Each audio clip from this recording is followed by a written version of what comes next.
Hello students. तो चलिए हम लोग आ गए अपने स्लोप के सेकेंड वीडियो में, यानी कि लेक्चर नंबर सेकेंड। स्लोप का एक वीडियो बन चुका है जिसको आप जाके विजिट करिए और स्लोप आपका क्रिस्टल क्लियर होगा। पहले वीडियो में मैंने लास्ट तक आपको कांस्टेंट स्लोप के बारे में बताया था। तो चलिए थोड़ा सा पहले वीडियो को थोड़ा आगे बढ़ाते हैं, उसके बाद हम लोग सेकेंड वीडियो की तरफ चलते हैं। देखिए जैसा कि यहाँ पे लिखा हुआ है स्लोप 2, यानी कि हम लोग सेकेंड वीडियो बना रहे हैं स्लोप पे। तो पहले वीडियो में मैंने कांस्टेंट स्लोप के बारे में चर्चा किया था। किस चीज का चर्चा किया था? Constant slope. कांस्टेंट स्लोप का चर्चा किया था। अब देखिए मैंने इस चीज को बताया था कि अगर आपको स्लोप कैलकुलेट करना है तो मान लेते हैं कि आपके पास एक ट्रायंगल है, ये एक ट्रायंगल है और ये ट्रायंगल का साइड ए हो गया आपका, ये साइड बी हो गया और ये साइड क्या हो गया? सी हो गया। और यहाँ पे कुछ थीटा एंगल बन रहा है। आप ये जानना चाहते हो कि ये मान लेते हैं आपका रोड है, कुछ उसी तरह जो मैंने एक्सप्लेन किया पूरा। ये सब मैं क्या कर रहा हूँ, अगर आपको पूरी तरह समझना है तो आप लेक्चर 1 को देखिए। और मैं ये चीज क्लियर कर दे रहा हूँ कि जिसने स्लोप का लेक्चर 1 नहीं देखा है उसे स्लोप का लेक्चर 2 90% समझ में नहीं आने वाला है। अगर आप लेक्चर 1 को नहीं देखते हैं तो प्लीज और प्लीज इस वीडियो को ना देखें, अदरवाइज आपका स्लोप का कॉन्सेप्ट बहुत ज्यादा ही बेकार हो जाने वाला है। तो मैं सजेशन कर दूंगा ये कि आप उसे जाके प्लीज और प्लीज देख लें, तब इस पे आए, तब आपको बहुत मजा आने वाला है स्लोप पढ़ने में। तो चलिए देखते हैं। जैसा कि देख रहे हैं यहाँ पे मान लेते हैं कि रोड है जहाँ पे आप खड़े हुए हैं और यहाँ पे चढ़ रहे हैं। तो मैंने यहाँ बताया था कि इसका स्लोप क्या है? कांस्टेंट। और हम लोग यहाँ पे क्या यूज कर सकते हैं? tan थीटा स्लोप निकालने के लिए, जो कि क्या होता है?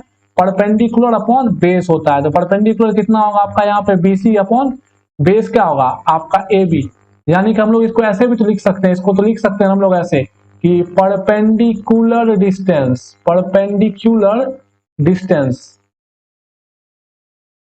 कई बार क्या होता है कि एक ही चीज को 10 तरीके से पूछा जाता है, तो हमें 10 तरीके से लिखने के लिए भी आना चाहिए। और इसको हम लोग क्या कह सकते हैं? बेस डिस्टेंस भी कह सकते हैं। बेस डिस्टेंस भी हम लोग कह सकते हैं। आई होप आपको ये चीज क्लियर होगा कि मैं ये क्या लिख रहा हूं। अब देखिए आपको पता है कि ये स्लोप क्या है? कांस्टेंट स्लोप है। अब एक चीज बताइए, आपको ये भी पता है कि हम लोग जो स्लोप होता है वो स्लोप किससे निकालते हैं? tan थीटा से निकालते हैं। tan थीटा से निकालते हैं। और बताइए tan थीटा क्या होता है? Perpendicular upon base. तो अगर बताइए कि हमारा परपेंडिकुलर ज्यादा होगा तो हमारा tan थीटा क्या होगा? ज्यादा होगा। और अगर हमारा tan थीटा ज्यादा होगा तो हमारा स्लोप क्या होगा? ज्यादा होगा। ये मैं क्या कर रहा हूं इसको आप समझिए। मान लेते हैं कि आपके पास दो फिगर है, जैसा कि मान लीजिए कि ये आपका कोऑर्डिनेट सिस्टम है और आपके पास दो फिगर है। मान लेते हैं कि एक फिगर आपके पास ये है और दूसरा इसी के जगह पर आपके पास फिगर ये मान लेते हैं फिगर नंबर ए है आपका और ये फिगर नंबर क्या है? बी है। और ये आपका एक दूसरा फिगर है, ठीक है। अब देखिए इसका अगर आप परपेंडिकुलर ड्रॉ करिएगा, यहाँ पे ड्रॉ करिएगा परपेंडिकुलर, और इसका परपेंडिकुलर ड्रॉ करिएगा, तो बताइए किस फिगर का स्लोप ज्यादा होगा? तो आप ऑब्वियसली बोल दोगे कि slope of B is greater than slope of A. अब आपने ऐसा क्यों बोला? क्योंकि आपको पता है कि जो एंगल है, आप एंगल से भी इसको बता सकते हो, angle of B is greater than angle of A. और दूसरी बात आप अगर देखना चाहो यहां पे तो आप ये भी कह सकते हो कि परपेंडिकुलर ऑफ बी, बी का जो परपेंडिकुलर है वो ज्यादा है किससे? क्यू सॉरी ए के परपेंडिकुलर से। परपेंडिकुलर ऑफ ए, ए का परपेंडिकुलर से जो बी का परपेंडिकुलर वो क्या है? ज्यादा है। तो ऑब्वियसली बात आपका tan थीटा क्या होता है? Perpendicular upon base. अगर आपका परपेंडिकुलर ज्यादा हुआ तो आपका tan थीटा ज्यादा हुआ, अगर आपका tan थीटा ज्यादा हुआ तो आपका स्लोप क्या हो गया? ज्यादा हो गया। तो इस बात को आपको ध्यान में रखना है कि परपेंडिकुलर अगर ज्यादा होगा जिस ग्राफ का, ये ग्राफ आप देख के तुरंत समझ जाओगे कि किसका स्लोप ज्यादा है। इस दोनों ग्राफ में स्लोप किसका ज्यादा है? बी का ज्यादा है। पर मैं पूछूं कि क्या ए ग्राफ में स्लोप बदल रहा है? नहीं, इस ए ग्राफ में भी अभी भी स्लोप क्या है? यहाँ पे कांस्टेंट है। स्लोप क्या है? कांस्टेंट। और स्लोप कांस्टेंट का मतलब क्या होता है ये मैंने पिछले लेक्चर में बहुत ही खूबसूरत ढंग से बताया है। और यहां पे भी स्लोप क्या है आपका? कांस्टेंट है। और इस दोनों का अगर हम लोग कंपेयर करें, इस दोनों में बी का जो स्लोप है वो ज्यादा है किससे कंपैरिजन में? ए के स्लोप से। चलिए और कुछ छोटी छोटी बातें इसमें कर लेते हैं हम लोग। देखिए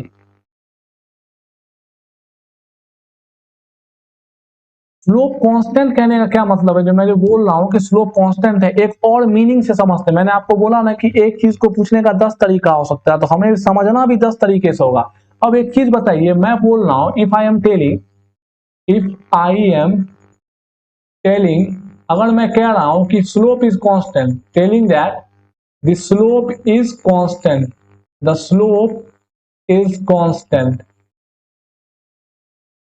स्लोप कांस्टेंट है, इसका मतलब क्या? अगर हम लोग इसको मैथमेटिकली लिखे तो m जिसको स्लोप से दिखाते वो क्या है, आपका कुछ कांस्टेंट है। अगर आपका m कांस्टेंट हुआ, इसका मतलब आपका थीटा क्या होना चाहिए, कांस्टेंट होना चाहिए। और अगर आपका थीटा कांस्टेंट होगा, यानी क्या tan थीटा क्या होना चाहिए, आपका कांस्टेंट होना चाहिए। और अगर जिसका tan थीटा कांस्टेंट होगा उसी का ना स्लोप कांस्टेंट होगा। तो ये जानकारी आपको होनी चाहिए। अगर कहीं पे लिखा हुआ है स्लोप कांस्टेंट है तो इतना चीज वैलिड वहां पे होना चाहिए। अगर ये इतना चीज वैलिड नहीं होता है तब स्लोप कांस्टेंट नहीं होगा। हम लोग आगे बात करेंगे कि वेरिएबल स्लोप क्या होता है। पहले स्लोप जो कांस्टेंट वाला कॉन्सेप्ट उसको थोड़ा सा और रिवाइज कर लेते और थोड़ा आगे बढ़ा लेते हैं। बात समझ में आ रही है ना? तो ये मैंने क्या लिखा, इसको आप थोड़ा सा फिगर से समझिए।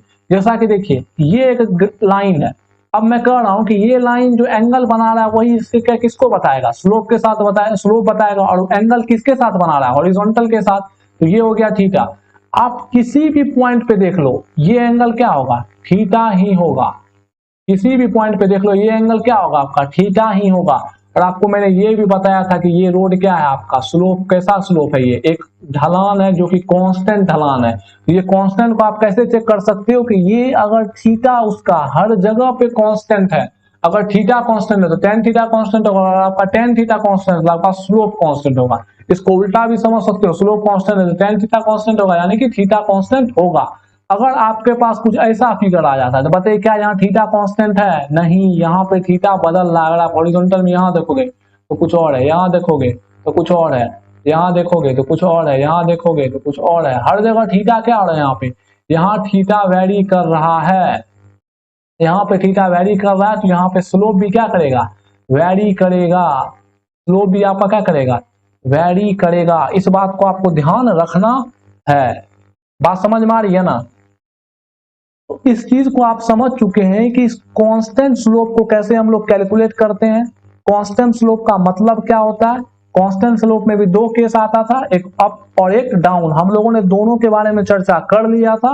मतलब ओवरऑल जो है हम लोग कांस्टेंट स्लोप के बारे में जान चुके हैं। अगर मैं आपको एक क्वेश्चन से इस चीज को समझाऊं, और जैसे कि मान लेता हूं कि मैं आपको एक क्वेश्चन देता हूं, जैसे कि ये आपको एक एक्स एक्सिस है, एक वाई एक्सिस है, ये आपका वाई एक्सिस है और ये आपका एक्स एक्सिस। अभी हम लोग डिस्कस कर रहे हैं कि स्लोप का क्या मीनिंग है मैथमेटिक्स में, मतलब हम स्लोप के मैथमेटिक्स को डेवलप कर रहे हैं। इसके बाद जो है हम लोग स्लोप के फिजिक्स की तरफ जाएंगे। आपको मैं यहाँ पे 4 ग्राफ दे रहा हूं, एक ये और एक ये है ए, ये है बी, ये है सी। अब बताइए मैं अगर पूछूं कि इस समूह में से कौन सा रिलेशन सही होगा, slope of A is greater than slope of B is greater than slope of C. एक लाइन और समझ लीजिए, एक लाइन इससे होके जा रहा है आपको जो कि है डी, और is greater than slope of D. दूसरा है आपको रिलेशन है कि slope of C is greater than slope of B is greater than slope of A is greater than slope of D। तीसरा आपको है कि slope of C greater than slope of B equals to slope of D greater than slope of A। और आपको चौथा example है कि slope of C equals to slope of D equals to greater than slope of A equal to greater than slope of B। अब बताइए चारों में से कौन सा ऑप्शन सही होगा। तो चलिए एक एक करके हम लोग ऑप्शन को चेक कर लेते हैं। हम लोग पहले अपना पेन का कलर बदल लेते हैं। अब बताइए सबसे पहले ऑप्शन को चेक करिए, देखिए क्या लिखा हुआ है, स्लोप ऑफ ए बड़ा है किससे, स्लोप ऑफ बी से। अब बताइए किसी का स्लोप कब बड़ा होता है, जब उसका थीटा बड़ा होता है, किसके साथ, हॉरिजॉन्टल के साथ। एक रेफरेंस लाइन तो होना चाहिए ना, और यहाँ रेफरेंस लाइन क्या है आपका, हॉरिजॉन्टल। तो बताइए क्या बी का थीटा, ये हुआ आपका ए का थीटा, और ये क्या हो गया आपका बी का थीटा, और ये क्या हो गया आपका सी का थीटा। तो सबसे बड़ा थीटा तो सी का लग रहा है मुझे। तो सबसे बड़ा स्लोप किसका होना चाहिए, सी का। तो देखिए सी का सबसे, ये ऑप्शन तो हो नहीं सकता है, ये ऑप्शन भी नहीं होगा, तो होगा तो इसी दोनों में। अब चेक करते हैं, सबसे बड़ा सी का, चलिए कोई दिक्कत नहीं। उसके बाद किसका आ रहा है, बी का, तो ये भी सही है। अब आगे देखिए, उसके बाद इस दोनों ऑप्शन में यहां तक तो सभी चीज सही है, पर उसके आगे देखिए आप, यहां पे लिखा गया है कि ये बी का स्लोप बड़ा है ए से, तो ये भी बात सही है कि बी का स्लोप ए से बड़ा है, पर आगे क्या लिखा हुआ है कि डी का स्लोप जो है छोटा है ए के स्लोप से। अब बताइए, ये जो आपका डी है वो तो बी के अलोंग ही लाई कर रहा है ना, और दो पैरेलल लाइन जब, एक चीज बताओ, अब यहां से कॉन्सेप्ट समझ में आया, the slope of any pair of parallel line, हजारों पैरेलल लाइन होंगे, any pair of parallel line are same, slope सबका क्या होता है, सेम। क्योंकि देखिए आप ये लाइन लीजिए या ये लाइन लीजिए या ये लाइन, इसके पैरेलल कोई भी लाइन लीजिएगा, हॉरिजॉन्टल के साथ सबका एंगल थीटा ही बनेगा। Parallel line same angle horizontal के साथ बनाएगा तो सबका स्लोप क्या होगा, सेम होगा। तो जो बी का स्लोप होगा वही किसका स्लोप होगा, डी का। तो ऑप्शन बी भी चले गया और सबसे करेक्ट ऑप्शन क्या हो गया, आपका सी हो गया। तो यहां से आपने देखा कि कैसे आप ग्राफ को देख के ये बता सकते हैं कि इसका स्लोप में कैसा वेरिएशन है। अभी तक हम लोगों ने कांस्टेंट स्लोप के बारे में हर चीज डिस्कस कर लिया है। अब हम लोग बढ़ते हैं अपने सेकंड कॉन्सेप्ट की तरफ, जो कि है वेरिएबल स्लोप। सबसे पहले वेरिएबल स्लोप को समझते हैं, उसके बाद हम लोग देखते हैं कि कहां पे हम लोग उसको समझने में फेल हो सकते हैं और कहां पे हमें हायर चीजों को पढ़ने की जरूरत होगी। तो चलिए बढ़ते हैं वेरिएबल स्लोप की तरफ। और आपको पता है वेरिएबल स्लोप में भी दो टर्म आता है। अब हम लोग पढ़ने वाले हैं वेरिएबल स्लोप।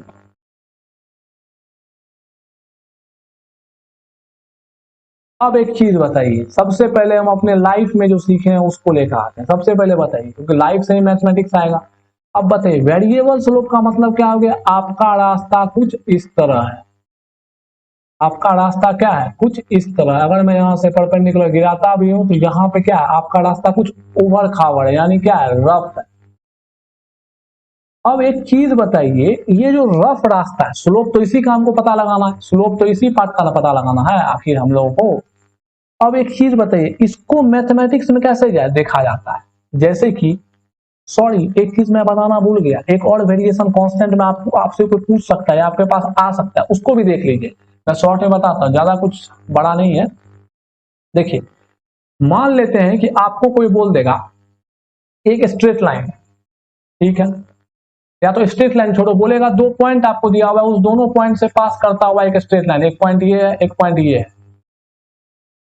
अब बोलेगा कि बताइए इस लाइन का स्लोप क्या, और आपको पता है कि स्लोप किसका कांस्टेंट होगा, स्ट्रेट लाइन का ही स्लोप कांस्टेंट होगा। ये भी चलिए लिख लेते हैं, इसी बहाने एक चीज और सीख लिए, the slope is constant, the slope is constant, the slope is constant is for straight line. क्यों, क्योंकि स्ट्रेट लाइन में इन एंगल नहीं चेंज होगा। अगर आप कर्व ले लेते हैं तो एंगल हर पॉइंट पे चेंज हो जाएगा, जैसा कि आप यहां देख सकते हैं हर पॉइंट पे चेंज हो रहा है।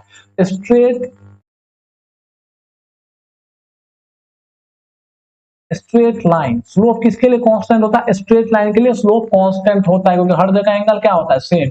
अब मान लेते हैं कि आपको दे दिया है कि एक लाइन जो कि दो पॉइंट से पास कर रहा है, ये कुछ पॉइंट ए और ये कुछ पॉइंट बी है, तो पूछ रहा है कि बताइए इस लाइन का स्लोप क्या होगा। तो बताइए स्लोप होता क्या है, स्लोप होता है tan थीटा। अब एक चीज बताइए, ये लाइन कुछ ऐसे दिया हुआ है और ये पॉइंट दिया हुआ है और ये पॉइंट दिया हुआ है।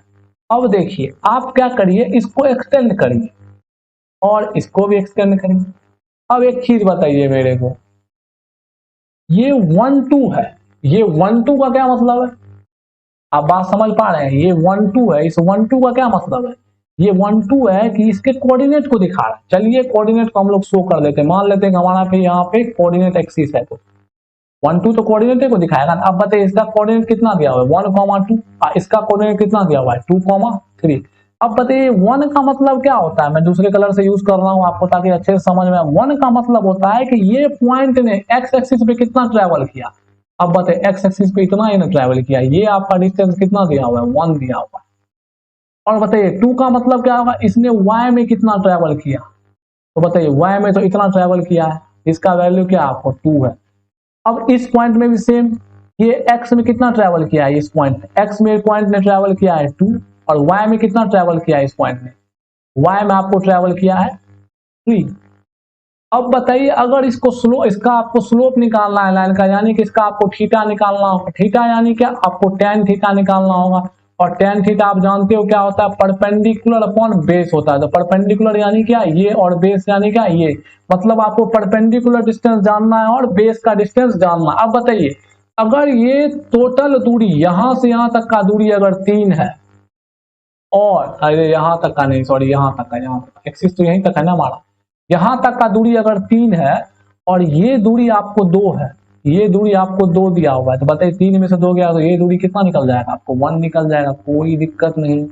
अब देखिए ठीक उसी तरह ये पूरा डिस्टेंस 2 है, ये डिस्टेंस 1 है, तो ये डिस्टेंस भी आपका क्या हो जाएगा, 1 हो जाएगा। तो बताइए इसका परपेंडिकुलर भी क्या हो गया, 1 हो गया, और बेस भी क्या हो गया, 1 हो गया, यानी कि थीटा किसके बराबर होगा, 45 डिग्री के इक्वल होगा। यानी कि इसका जो स्लोप होगा वो क्या होगा, 1। स्लोप 45 नहीं होगा, स्लोप थीटा नहीं होता है, स्लोप tan थीटा होता है। ये भी चलिए चीज हम लोग लिख लेते हैं, स्लोप स्लोप डिपेंड करता है पर थीटा नहीं होता है। Slope is not theta, it is tan theta. tan operator है, ये बात आपको पता है। देखिए मैं बोल रहा हूं बार बार कि अगर आपको प्रीवियस लेक्चर देखा हुआ नहीं है तो आपको बहुत सारे चीज का फील नहीं आएगा, समझ नहीं आएगा। इसलिए मेरे लेक्चर्स को शुरुआत से देखिए, आपको हर चीज क्रिस्टल क्लियर होगा। tan थीटा होता है, बताइए थीटा 45 निकला तो स्लोप का वैल्यू क्या होगा, tan थीटा, यानी क्या वैल्यू आ जाएगा आपको 1, यानी कि इस लाइन का स्लोप क्या होगा, 1 होगा।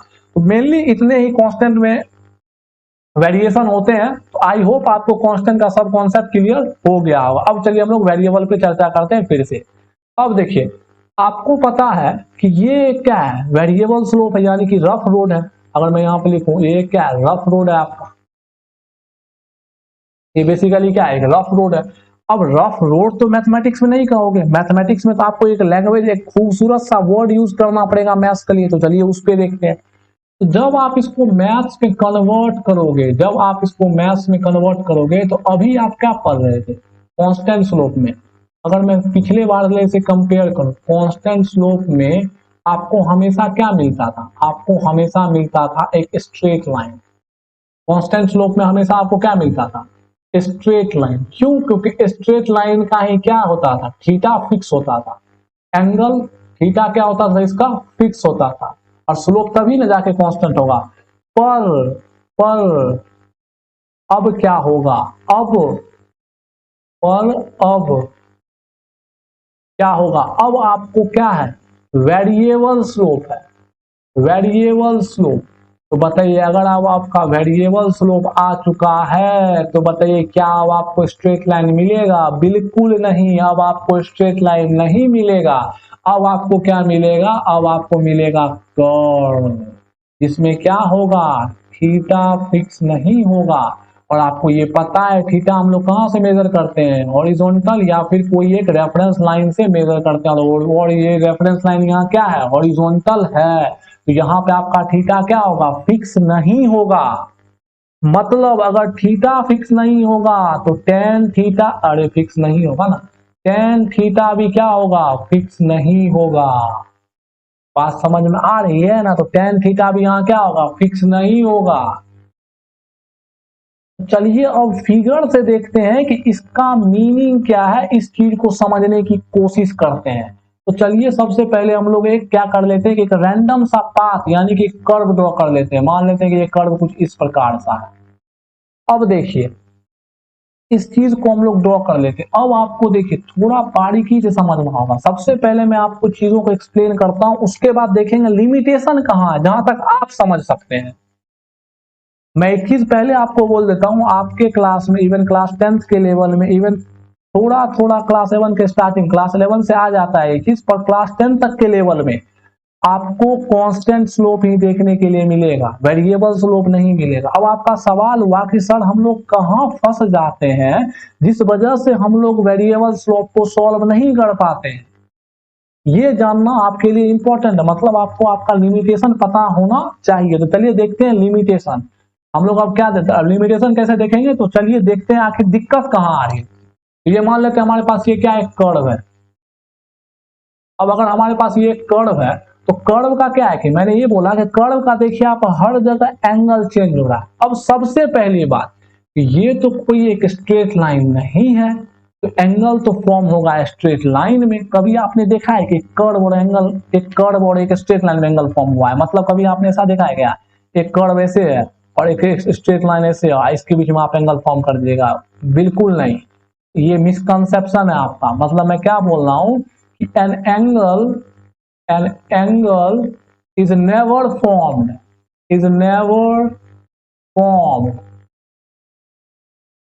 between a curve। अब देखिए स्ट्रेट लाइन भी एक कर्व है, जो कि एक स्ट्रेट कर्व है। मैं उस कर्व की बात नहीं कर रहा हूं, स्ट्रेट लाइन की बात नहीं कर रहा हूं। Between a curve and a straight line, straight line और कर्व के बीच में कभी भी एक एंगल फॉर्म नहीं होता है। ये बात आपको समझ में आ रही है? अब आपका सबसे पहला क्वेश्चन तो यही आया कि सर एक कर्व हमको दिया हुआ है, हम स्लोप निकालना चाहते हैं सर, तो पता है स्लोप के लिए एंगल देखेंगे। सर एंगल अब कहां देखेंगे, फंस गए यहीं पे, फंस गए यहीं पे। तो सबसे पहला हम लोग देखते हैं कि वेयर वी स्टक, हम लोग को अपना लिमिटेशन जानना होगा। तो सबसे पहला पॉइंट जो हम लोग फंसे, क्या फंसे कि वी, पहले देखिए, we want to calculate slope, we want to calculate slope. हम लोग कैलकुलेट क्या करना चाहते हैं, स्लोप कैलकुलेट करना चाहते हैं। एंड फॉर दैट, स्लोप के लिए क्या करना पड़ेगा, for that we want how much angle, how much angle is made by, how much angle is made by the curve with the horizontal, with the horizontal। जब तक आपको angle नहीं पता हो कितना बना रहा है तब तक थोड़ी आपको स्लोप निकाल पाएगा horizontal. And we know that, we know that an angle only forms between lines। दो कर्व के बीच का एंगल निकाला जा सकता है, वो भी कर्व के बीच का एंगल निकलता है उसके लाइन से। उसके लाइन को एक वर्ड जो कि आप 9th में आगे सुने होंगे, टेंजेंट कहते हैं, नॉर्मल कहते हैं, वो सब देखा जाता है। तो दो कर्व के बीच में भी एंगल नहीं निकालता है, दो कर्व पे भी टेंजेंट के बीच में हम लोग एंगल निकालते हैं। जनरली जो एंगल निकलता है वो लाइंस के बीच का एंगल निकलता है। तो सबसे पहले तो हम यहीं आके फंस गए कि हम एंगल लेंगे तो कहां से लेंगे, हम एंगल लेंगे तो क्या लेंगे। मतलब अगर मैं इसको एकदम शुद्ध भाषा में लिखूं, हिंदी भाषा में लिखूं, तो मैं सीधे लिख सकता हूं कि हम थीटा लेंगे तो क्या लेंगे और कहां से लेंगे।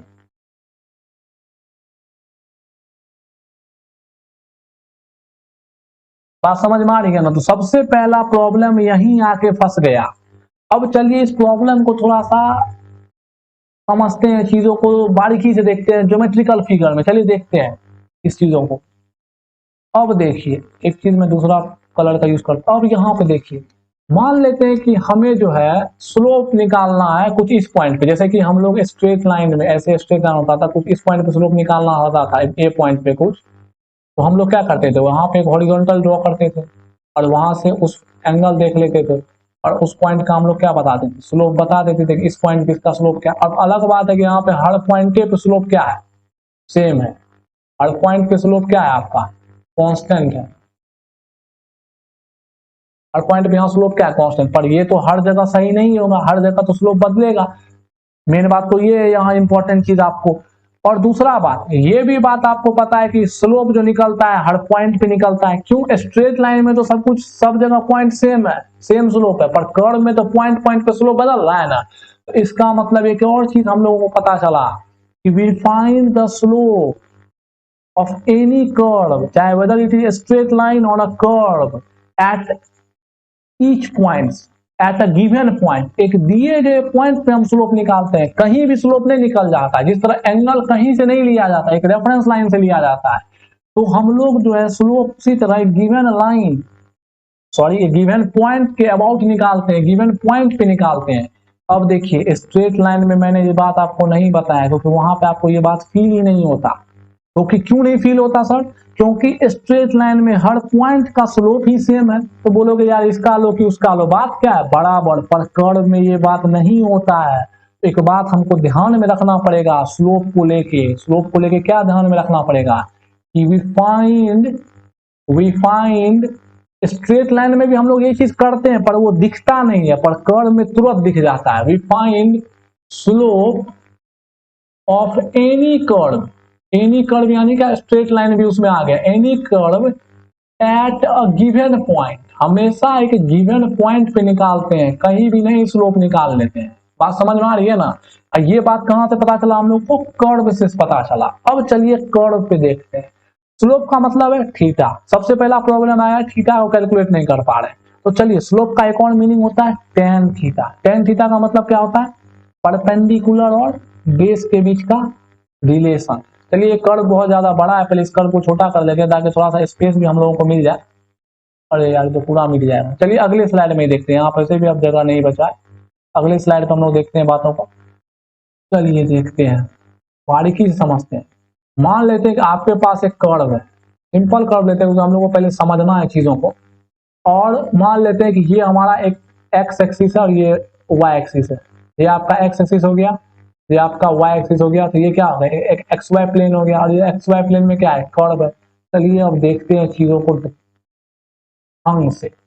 अब एक चीज बताइए, मान लेते हैं कि इस कर्व का हम लोग क्या निकालने वाले हैं? स्लोप निकालने वाले हैं। तो स्लोप क्या होता है? स्लोप होता है टेन थीटा। तो चलिए टेन थीटा क्या होता है? आपको पता है कि टेन क्या होता है? Perpendicular upon base. और ये भी बात आपको पता है, परपेंडिकुलर डिस्टेंस निकालने के लिए और बेस डिस्टेंस निकालने के लिए हम लोग एक मेथड का यूज कर सकते हैं, जो कि क्या मेथड है? जो मेथड है आपका पॉइंट मेथड, जो कि मैंने आपको लास्ट में कराया है। यहां देखिए ध्यान से, ये अगर आपको 2 पॉइंट दिया हुआ है तो फिर भी आप क्या निकाल सकते हो? स्लोप निकाल सकते हो। तो कर्व में एंगल लेने में तो दिक्कत होता है, पर हम लोग पॉइंट तो चुन सकते हैं ना। तो चलिए हम, लेकिन दोनों का रिजल्ट तो सेम होता है क्योंकि हमको निकालना तो फाइनली स्लोप है, पर हमने अपना तरीके को बदल दिया। हम लोग कर्व को समझने के लिए कि कर्व में कैसे क्या क्या चेंज होता है, हम लोग एंगल से नहीं खेल रहे हैं यहाँ पे।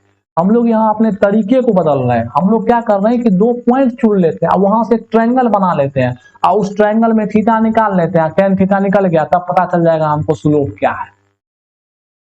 बात समझ? अब देखते हैं होता क्या है। मान लेते हैं कि हमारे पास 2 पॉइंट, एक पॉइंट है यहाँ पे कुछ x1 y1 और एक पॉइंट है हमारा यहाँ पे कुछ आपको x2 y2। अब देखिए, आपको पता है कि x1 का मतलब क्या है कि इस पॉइंट ने x एक्सिस पे कितना दूरी तय किया है, और y1 का मतलब क्या है कि इस पॉइंट ने y पे कितना दूरी तय किया है। तो ये हो गया आपका x1, बात समझ में आ रही है ना? और ये हो गया आपका क्या? y1। कोई दिक्कत नहीं। उसी तरह जस्ट लाइक इसका मतलब क्या हो गया कि इसने इसमें कितना डिस्टेंस कवर किया, मतलब ये हो गया आपका x2 और ये हो गया आपका क्या? y2। कोई दिक्कत नहीं। अब बताइए, अगर हम लोग यहाँ पे इसको कनेक्ट करें, यहाँ पे क्या करें? इसको कनेक्ट करें इसको, और यहाँ पे इसको कनेक्ट करें, तो बताइए क्या अगर इस पॉइंट का नाम दे ए बी सी, तो यहाँ पे एक ट्रायंगल फॉर्म हो रहा है। पर एक चीज बताइए, क्या इस ट्रायंगल का स्लोप कांस्टेंट है? क्या ये एक स्ट्रेट लाइन है? अगर मैं इसको ढंग से दिखाऊं तो इसको डॉटेड वाइज हमको दिखाना चाहिए। अगर मैं इसे ढंग से दिखाऊं तो मैं दूसरे कलर से डॉटेड कर देता हूं आपको, ताकि आपको बातें समझ में आ जाए। ये एक ऐसे करके लाइन मैंने यहां से कनेक्ट किया, रेड से आपको पता चलेगा। ये मैंने ऐसे करके कनेक्ट किया एक लाइन। बताइए क्या ये कर्व इस लाइन के अलोंग है? तो हमें पता है नहीं, मतलब the curve is not along AC line. AC line. So the slope is not constant. Slope is not constant. Slope क्या कर रहा है? वेरी कर रहा है। अब यही स्लोप का जो वैल्यू है वो हम लोग कैसे निकालेंगे? यहीं पे तो हम लोग क्या हो गए? फंस गए।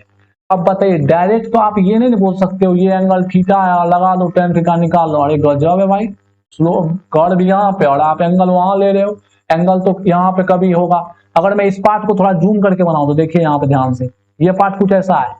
आप यहाँ पे एक पॉइंट लिए और एक आप यहाँ पॉइंट लिए, देखिए यहाँ पे एंगल कुछ ऐसे है, यहाँ पे एंगल कुछ ऐसे है, यहाँ पे एंगल कुछ ऐसे है, यहाँ पे एंगल कुछ ऐसे है, यहाँ पे एंगल कुछ ऐसे है। सब जगह एंगल क्या हो रहा है? वेरी कर रहा है। ये थीटा, ये एंगल, हर एंगल क्या हो रहा है आपका? वेरी कर रहा है। तो आप एंगल तो कांस्टेंट नहीं है तो आप डायरेक्ट तो स्लोप नहीं ले सकते। तो यहाँ पे क्या करना पड़ेगा? हर पॉइंट का स्लोप निकालना पड़ेगा। अब हमको एक तरीका मिला। हम लोग यहाँ से क्या सीख रहे हैं कि एज वी सी, जैसा कि हम देख रहे हैं, as we are seeing, as we are looking, as we are looking that in a curve, in the curve, in the curve the slope is the slope छोड़िए, the theta is variable at every point. At every point पे theta क्या हो रहा है? Very कर रहा है, very कर रहा है। that means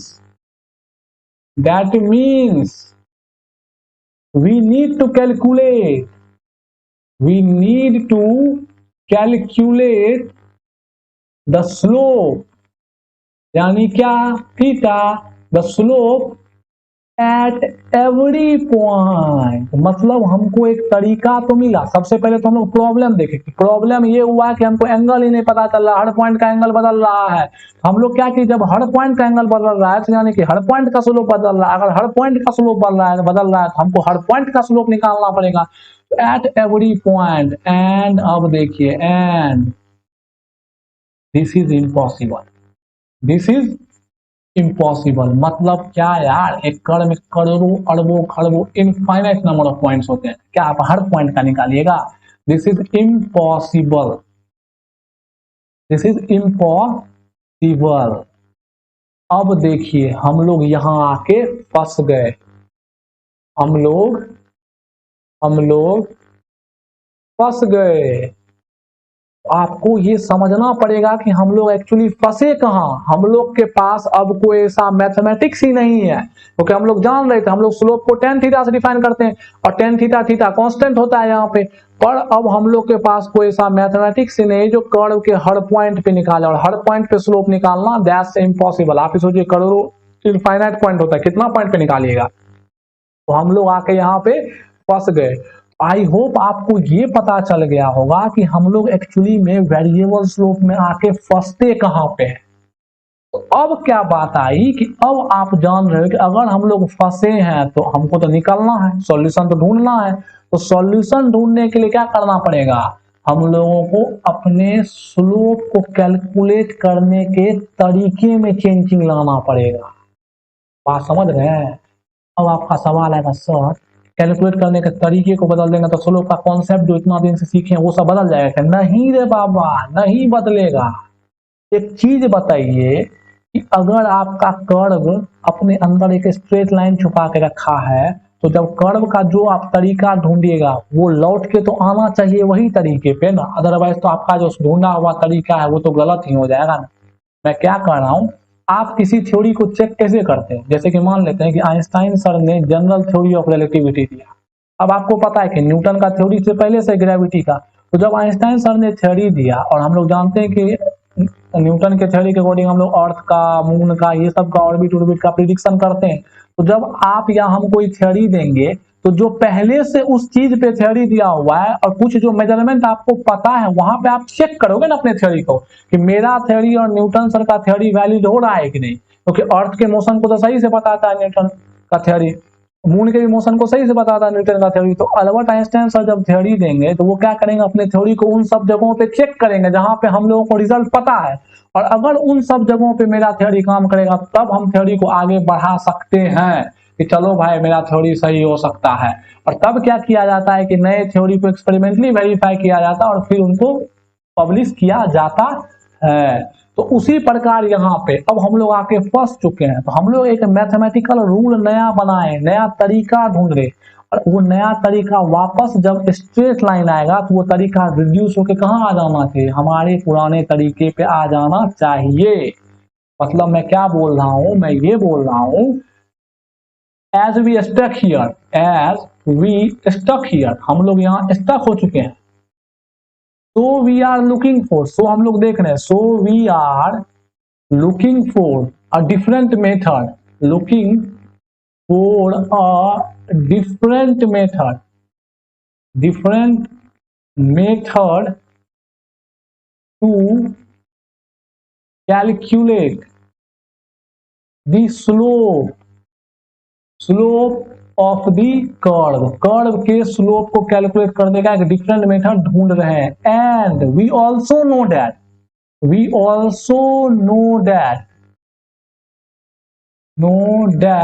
whatever be the new method, चाहे जो कुछ भी हो नया method, that whatever be the new method, जो कुछ भी आपका नया मेथड होना चाहिए, that should be reduced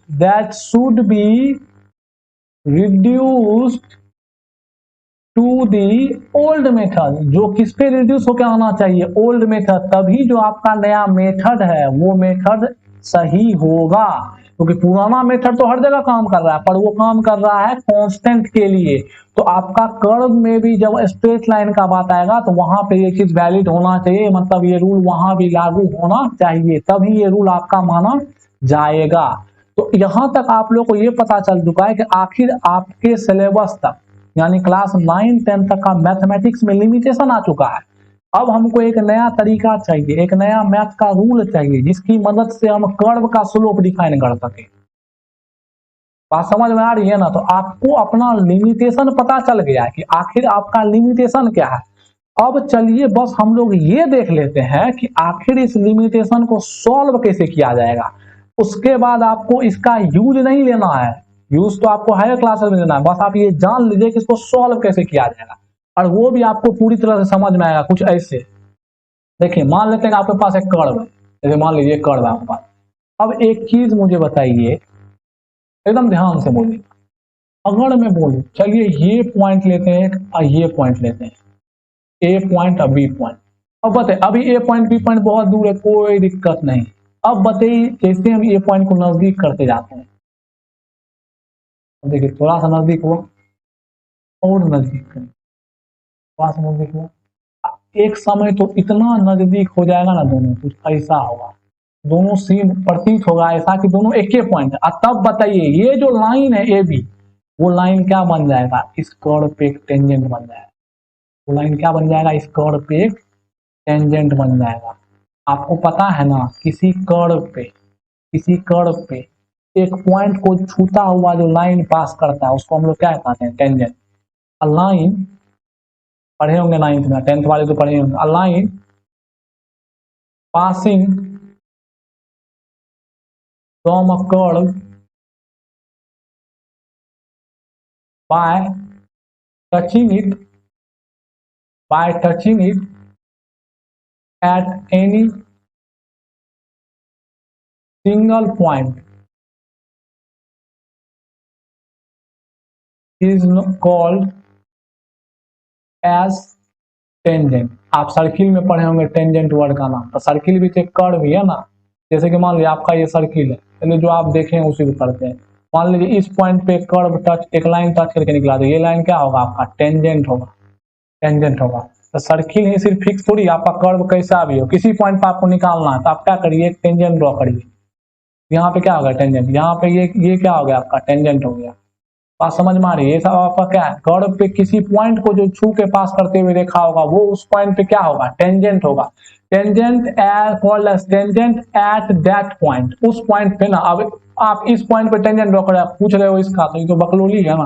tangent at that point, बात समझ में आ रही है? तो हम लोग ये देख रहे हैं कि जब ये दोनों पॉइंट तो बहुत दूर है, पर इस दोनों को हम नजदीक करते गए, हम इसको लिख दे रहे हैं कि एट फर्स्ट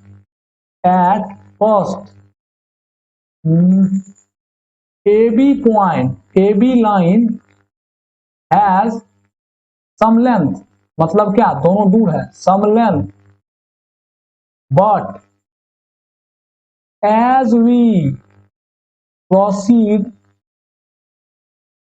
टू कम या take the points A and B closer, it becomes tangent to the curve, अब आप बोलिएगा सर ये क्या बिलाई की बात कर रहे हैं, टेंजेंट बन रहा है सर, हम स्लोप पढ़ रहे थे, कहाँ टेंजेंट चल गए, कैसे सर ये टेंजेंट स्लोप का काम कर देगा सर, कैसे ये हमारे प्रॉब्लम को हल कर देगा? तो अरे भाई ऐसे करेगा, देखिए तो पहले आगे पहले ये समझ में आया ना कि जैसे जैसे पॉइंट बगल बगल आते जाएगा, क्या बनते जाएगा, वो टेंजेंट की तरफ प्रतीत हो। अब चलिए थोड़ा सा एक बार और कर्व को बना, मान लीजिए हमारा कर्व है। अब ध्यान से देखिए, बताइए तो एक चीज बताइए, एक कर्व को अगर हम लोग बहुत छोटे से डिस्टेंस के लिए देखते हैं, मान लेते हैं कि कितने से डिस्टेंस के लिए देखते हैं, कितने डिस्टेंस के लिए, कितने एरिया के लिए मान लेते हैं, कितने एरिया के लिए, एक स्मॉल डिस्टेंस के लिए एक कर्व भी तो लगभग आपको स्ट्रेट लाइन की तरह दिखता है। मतलब क्या बोल रहे हैं, ध्यान से समझिएगा, एकदम स्मॉल एरिया, अगर वो दोनों पॉइंट इतना नजदीक हो जाए कि एक कर्व किसके तरह लगने लगे, स्ट्रेट लाइन की तरह लगने लगे, मतलब मैं क्या बोल रहा हूं कि a curve is also straight line, curve एक क्या है, स्ट्रेट लाइन है for very short distances, for very short distances. और ऑब्वियसली बात है, तो कॉमन बात है कि बहुत छोटे डिस्टेंस पे जो हम चले जाएंगे तो कर्व भी किसके तरह लगने लगेगा, एक स्ट्रेट लाइन की तरह लगने लगेगा। अब एक चीज बताइए, एक चीज यहाँ देखिए, मान लेते हैं कि हमारे पास एक कर्व है। अब हम लोग क्या किए, अब देखिए एक्चुअली में किया क्या गया कि जो कर्व है उसको हम लोग क्या किए कि उसके दो पॉइंट्स को नजदीक लाते गए, और कुछ इतना नजदीक ला दिए कि अब वो कुछ स्ट्रेट लाइन की तरह लगने लगा। और आपको पता है जब हमको स्ट्रेट लाइन मिल गया तो हम जितने पुराने सीखे हुए कॉन्सेप्ट हैं सबको अप्लाई कर सकते हैं, पर यहाँ पे तो एक पॉइंट पे नहीं निकलेगा, क्योंकि स्ट्रेट लाइन में अगर आप एक पॉइंट पे स्लोप निकाल दे तो वही स्लोप हर पॉइंट पे होगा, पर यहाँ तो हर पॉइंट का अलग अलग स्लोप है। तो पहले एक पॉइंट का पता चल जाएगा, उसके बाद देखेंगे कि और पॉइंट का कैसे निकाला जाएगा। बात समझ में आ रही है ना, एक पॉइंट का पता चल जाएगा, उसके बाद देखेंगे और पॉइंट का। तो पहले तो एक पॉइंट के बारे में क्लियर होते हैं ना कि हम लोग कर्व के एक पॉइंट पे कैसे स्लोप निकालेंगे। तो एक पॉइंट पे स्लोप निकालने के लिए एक पॉइंट पे टेन थीटा लगाना पड़ेगा, पॉइंट पे तो टेन थीटा नहीं लगता, कम से कम दो पॉइंट तो होना चाहिए। तो हम लोग ऐसा माने कि वो दोनों पॉइंट बहुत नजदीक है। तो अब जब बहुत शॉर्ट डिस्टेंसेस के लिए कर्व को हम लोग देखेंगे तो हम लोग को कर्व कैसा लगता है, एक स्ट्रेट लाइन की तरह लगता है। चलिए इसको फिगर को थोड़ा जूम करके हम लोग बना लेते हैं। मान लेते हैं कि आपके पास एक फिगर है कुछ ऐसा, और आप यहाँ पे दो पॉइंट लिए, एक पॉइंट ये लिए, तो बताइए इससे ट्रायंगल फॉर्म होगा कुछ कितना छोटा, एक ट्रायंगल होगा ना फॉर्म जी, ये आपका एक ट्रायंगल होगा ना फॉर्म। अब चलिए क्या किए कि इसको जूम करिए, इसको और नजदीक करिए, इसको क्या करिए आपके और नजदीक करिए इस पॉइंट को, क्या हुआ, अब बहुत छोटा ट्रायंगल बना था। अब इसी ट्रायंगल को जूम करिए, इसी ट्रायंगल आपको जूम करिएगा तो कुछ ऐसा दिखेगा, जूम करके मतलब अब बड़ा हम लोग बना रहे हैं। अब देखिए ये क्या हो गया, ये आपका एक स्ट्रेट लाइन बन गया, ये आपका क्या बन गया, एक टेंजेंट की तरह बिहेव करने लगा। और टेंजेंट क्या होता है, एक स्ट्रेट लाइन, मतलब अब ये लगभग एक ही पॉइंट दोनों हो गया, दोनों ये दोनों पॉइंट अलग अलग नहीं है, ये दोनों पॉइंट एक ही है पर बहुत नजदीक है, एक नहीं है पर बहुत इतना नजदीक है कि हम लोग एक मान सकते हैं। इससे क्या हुआ, मेरा काम भी बन गया। क्यों काम बन गया, तो देखिए अब हमको क्या मिल गया, एक राइट एंगल ट्रायंगल मिल गया ना, अब तो थीटा फिक्स हो गया ना, अब क्या हो गया, थीटा फिक्स हो गया ना। अब हम लोग क्या कर सकते हैं, अब हम लोग अपना टेन थीटा का रूल लगा सकते हैं। पर बताइए क्या ये वाला पार्ट और ये वाला पार्ट अब कुछ एक्स और वाई रहेगा क्या? नहीं ना। अब ये बहुत छोटा हो गया, ये वाला पार्ट जो है आपका वेरी स्मॉल, वेरी स्मॉल। और ये वाला भी पार्ट आपका क्या है, बहुत छोटा। देखें कितना छोटा, ये भी क्या आपका वेरी स्मॉल। तो बताइए, नॉर्मल को तो दिखाने के लिए हम लोग एक्स वाई यूज करते हैं, तो वेरी स्मॉल को दिखाने के लिए क्या यूज करते हैं? तो पहले इसको समझते हैं। अब एक चीज बताइए, मान लेते हैं कि आपके पास एक घर है, घर को तोड़ते जाइएगा तो सबसे अंतिम में क्या मिलेगा? मतलब बिल्डिंग ब्लॉक घर का क्या होता है? ईंट। और वही ईंट को जोड़ते जाइएगा तो वापस क्या बन जाएगा? बिल्डिंग बन जाएगा।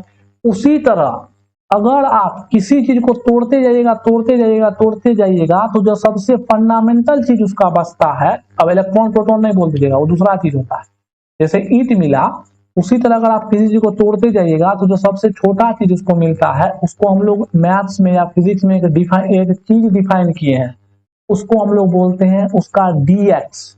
जैसे कि अगर आप m मास को तोड़ते जा रहे हैं, m मास को मान लीजिए आप ब्रेक करते जा रहे हैं, आप ब्रेक कर रहे हैं, तो सबसे छोटा जो इसका मास मिलेगा वो मिलेगा dm मास, सबसे छोटा मास, वेरी स्मॉल, वेरी स्मॉल। और ऐसा हम लोग क्यों करते हैं, ऐसा हम लोग क्यों करते हैं? अगर सवाल ये उठा कि Y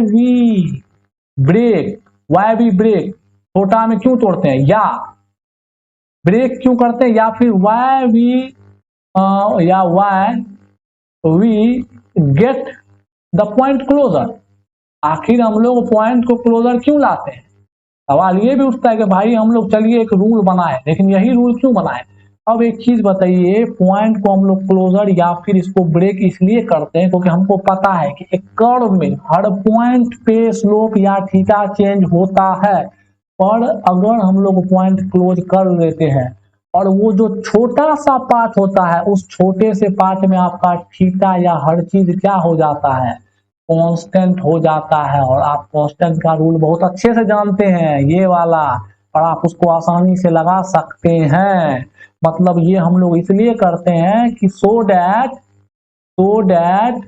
we get such point, such situation that is constant, जो कि क्या हो, कांस्टेंट हो। जैसे कि इतने बड़े कर्व का अगर छोटा पार्ट उठाएगा तो वो तो स्ट्रेट लाइन होगा, स्ट्रेट लाइन क्या होता है, कांस्टेंट, वहां पर हर चीज क्या होता है, कांस्टेंट होता है।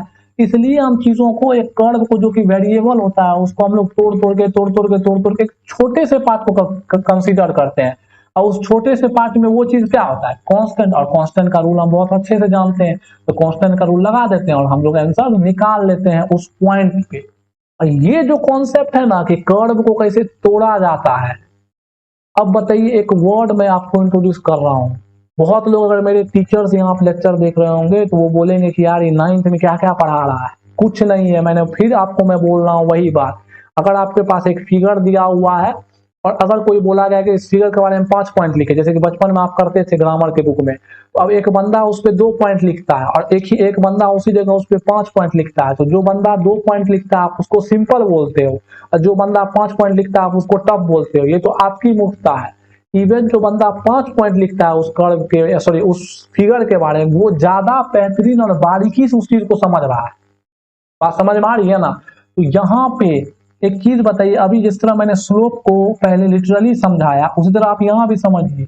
एक वर्ड आता है डिफरेंशिएशन। डिफरेंशिएशन का मतलब क्या होता है, चीजों को तोड़ना।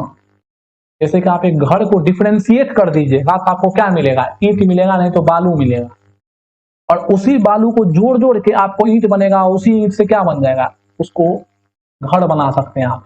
तो किसी चीज को अगर आप तोड़ते हैं तो वहां पे डिफरेंशिएशन होता है, और किसी चीज को अगर आप जोड़ते हैं तो वहां पे इंटीग्रेशन होता है। बात समझ में आ रही है ना? नहीं समझ में आ रही तो इस ये बात का तो आप इसको भूल जाइए कि आप फिजिक्स पढ़ रहे हैं कि मैथ पढ़ रहे हैं। आप इसको नॉर्मल लाइफ सोचिए। किसी चीज को तोड़िएगा तो उसके लिए एक वर्ड दीजिएगा कि भाई तोड़ रहे हैं, तो आप नेट पे सर्च कर लीजिए। जब हम किसी चीज को तोड़ते हैं तो तोड़ने के प्रोसेस को क्या कहते हैं, देखिए डिफरेंशिएशन आएगा, या ऐसा कुछ ऐसा वर्ड आएगा जिसमें डिफरेंशिएशन भी होगा। अब बताइए, कोई इंग्लिश का एक पोएट है जो कि अपने पोइट्री में डिफरेंशिएशन वर्ड का यूज करता है, तो वो क्या बोलेगा कि अरे हम तो फिजिक्स पढ़ के आए हैं, हमको कौन पढ़ा दिया डिफरेंशिएशन फिजिक्स का। अब ये घोंचू कॉमन सेंस का बात है ये, कि आपको ये समझ में आना चाहिए कि अगर हम किसी चीज को तोड़ते हैं तो हम लोग वहां कौन से प्रोसेस को लगाते हैं, उस प्रोसेस को क्या कहते हैं, डिफरेंशिएशन। आप किसी चीज को जोड़ते हैं तो उस प्रोसेस क्या कहते हैं, इंटीग्रेशन कहते हैं। बात समझ में आ रही है ना। उसी तरह अगर m को हम तोड़ते जाते जाते तो एक छोटे से m तक पहुंचते हैं, उसको हम लोग क्या कहते हैं, dm कहते हैं, ऐसा कहा गया। ये बहुत स्मॉल होता है, जहां पे ये क्या होता है, कांस्टेंट होता है। तो इस प्रोसेस को क्या बोलेंगे हम, इस प्रोसेस को हम लोग बोलेंगे डिफरेंशिएशन। डिफरेंशिएशन बोलेंगे इस प्रोसेस को। ये सब पढ़ना नहीं है आपको, बस आप लिमिटेशन को जान लीजिए और उसका सॉल्यूशन जान लीजिए। आज सॉल्यूशन आप अगर एक बार जान गए तो अब उसको निकालते कैसे वो आप हायर क्लासेस में जानेगा, पर आप प्रॉब्लम जान गए और उसको निकाला कैसे जाता है ये जानना आपका जरूरी है, ताकि आपके दिमाग में क्वेश्चन स्टक नहीं रहे, आप क्लियर रहो। इसको डिफरेंशिएशन। अब बताइए, जैसे कि मान लो कोई एक क्यू चार्ज है, क्यू चार्ज को तोड़ते जाइएगा तो क्या कहां तक पहुंचेगा, डी क्यू चार्ज तक पहुंचेगा। मान लीजिए वाई डिस्टेंस है, वाई डिस्टेंस को तोड़ते जाएगा, लेंथ को तोड़ते जाएगा तो कहां तक पहुंचेगा, डी वाई तक पहुंचेगा। तो ये सब कैसा प्रोसेस है, डिफरेंशिएशन का प्रोसेस है। मान लीजिए एक्स को तोड़ते जाएगा कहां तक पहुंचेगा, डी एक्स तक पहुंचेगा। मान लीजिए कद्दू है, कद्दू को तोड़ते जाएगा तो कहां तक पहुंचेगा, कद्दू को तोड़ते जाएगा तो डी कद्दू तक पहुंचेगा। बात समझ में आ रही है ना। तो बताइए, अब जो ये आपका डिस्टेंस ये बहुत छोटा हो चुका है, तो बताइए जब ये डिस्टेंस छोटा है, ये डिस्टेंस छोटा, तो एंगल भी आपका क्या है, बहुत स्मॉल है। बहुत क्या है, स्मॉल है। तो बताइए इस बार जो आपका टेन थीटा है, जो कि स्लोप होता है, ये इस बार क्या y अपॉन एक्स होगा, ये अपॉन ये होगा, नहीं इस बार ये क्या होगा, dy अपॉन dx। और आपको पता है ये dy क्या है, y का छोटा पार्ट, y का छोटू, और ये dx क्या है, x का छोटू। ये x का छोटू और ये क्या है, y का छोटू। तो dy अपॉन क्या हो जाएगा, dx, क्योंकि अब ये बहुत बहुत बहुत छोटा हो गया है। और आपको ये भी बात पता है यहां से कि ये इतना छोटा हो गया है कि ये क्या बन गया है, टेंजेंट बन गया है। It becomes tangent. टेंजेंट क्या होता है, हमेशा एक पॉइंट से गुजरता है, टेंजेंट बन चुका है अब ये। अब देखिए यही टेंजेंट अब आपको क्या बताएगा, स्लोप के बारे में बताएगा। तो अब आप इससे आगे मत जाइए, और इसी प्रोसेस को आप उल्टा कर देगा तो क्या बन जाएगा, ये इंटीग्रेशन बन जाएगा। इंटीग्रेशन मतलब जोड़ने का प्रोसेस क्या कहते हैं, इंटीग्रेशन कहते हैं। बात समझ में आ रही है ना। इस बात का आप ध्यान रखें। आपको इतना तक ही जानना जरूरी है कि जब हम लोग का स्लोप वेरिएबल हो जाता है तो हम लोग कैसे उन सब चीजों को सॉल्व करते हैं। आई होप आपको ये क्लियर हो गया होगा। अब देखिए ये तो अभी ऊपर का था, अब नीचे भी आएगा तो सेम फेनोमेना लगेगा। एंगल वैसे ही लिया जाएगा, टेंजेंट लिया जाएगा, छोटा सा डिस्टेंस लिया जाएगा, वहां से टेन थीटा लिखा जाएगा, फिर स्लोप लिखा जाएगा dy अपॉन dx। ऐसे ही करके चीजों को सॉल्व किया जाएगा। अब आप अगर हायर क्लासेस में जाएंगे तब आपको पता चलेगा डिफरेंशिएशन क्या होता है, उसको सॉल्व कैसे करते हैं, उसका मीनिंग क्या, मीनिंग तो मैंने समझा दिया, और आप समझिएगा वहां पे उसको सॉल्व कैसे करते हैं, उसका कैलकुलेशन कैसे निकालते हैं, और इस क्वेश्चन का आंसर कैसे निकालते हैं कि कर्व पे किसी पॉइंट पे स्लोप का वैल्यू क्या होगा।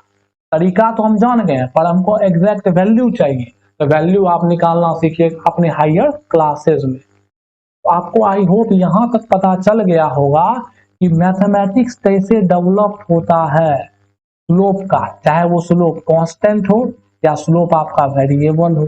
कांस्टेंट में अप हो या डाउन हो, वेरिएबल में अप हो या डाउन हो, आपको यहां तक हर चीज पता चल चुका है। अब हम लोग बढ़ते हैं अपने इसके फिजिक्स के रोल की तरफ। आखिर फिजिक्स में कैसे स्लोप बिहेव करता है इस चीज को समझते हैं अगले स्लाइड में। अब हम लोग देखने वाले हैं कि the meaning of slope, the meaning of slope in physics. आखिर फिजिक्स में स्लोप का क्या मीनिंग है, इस चीज को हम लोग देखने वाले हैं। देखिए ध्यान से समझते हैं इसके बातों को आसानी से और ढंग से। अब देखिए फिजिक्स में क्या इसका मीनिंग है, इस चीज को समझ। फिजिक्स में क्या होता है कि जो आपका स्लोप है वो बताता है क्या बताता है? तो फिजिक्स भी तो लाइफ का फिनोमेना है, तो पहले लाइफ लिखते हैं तब देखते हैं क्या बताता है। मान लेते हैं कांस्टेंट वाला से शुरुआत करते हैं, तो अब तो कांस्टेंट वेरिएबल दोनों आप जान चुके हैं। ये आपका कांस्टेंट वाला है। अब देखिए आपको पता है कि यहाँ पे ये एंगल बना रहा है, ये यहाँ पे ये परपेंडिकुलर हो गया, ये आपका डिस्टेंस हो गया, ये आपका थीटा हो गया। अब बताइए आपको पता है कि ये थीटा जो होगा वो डिपेंड करेगा किस पे? वो डिपेंड करेगा y पे और x पे। y पे डिपेंड करेगा और किस पे डिपेंड करेगा? x पे डिपेंड करेगा। x पे इनवर्सली डिपेंड करेगा ना, क्यों? क्योंकि आपको पता है कि जितना ज्यादा बड़ा x होगा थीटा उतना छोटा। देखिए ना x को बढ़ाते जाइए, देखिए थीटा आपका अगर परपेंडिकुलर फिक्स हो गया थीटा आपका छोटा हो गया, x को और बढ़ा दीजिएगा, थीटा देखिए आपका और छोटा हो गया। देखिए थीटा क्या हो रहा है? घटते जा रहा है। बात समझ में आ रही है? तो अगर आपका x बढ़ेगा तो थीटा क्या होगा? घटेगा। तो आपको ये बात पता है, ये इन बातों पे डिपेंड करता है। मतलब इस चीज को तो हम ऐसे भी कह सकते हैं कि द थीटा विल रिप्रेजेंट, क्या दिखाता है? क्या दिखाता है? जिस बात पे वो डिपेंड करेगा वही ना दिखाएगा। The theta will represent the change in y and x। जैसे जैसे ही आप y और x को चेंज करिएगा तो आपका थीटा क्या होगा? चेंज होगा। और इसको आप उल्टा भी कह सकते हो, उल्टे तो हम लोग पढ़ रहे हैं कि अगर आपका थीटा चेंज होगा तो आपको पता चल रहा है क्या आपका चेंज हो रहा है? x और y क्या हो रहा है? आपका चेंज हो रहा है। मतलब आपका थीटा चेंज हो रहा है, यानी क्या चेंज हो रहा है? आपका परपेंडिकुलर और बेस चेंज हो रहा है। यानी कि अगर if your theta is changing, if your theta is changing, आप रियल लाइफ में ये कह सकते हैं अगर आपका ढलान बदल रहा है, यानी कि आप क्या करे हो? ऊंचाई और लंबाई बदल रहा है, बेस और परपेंडिकुलर बदल रहा है।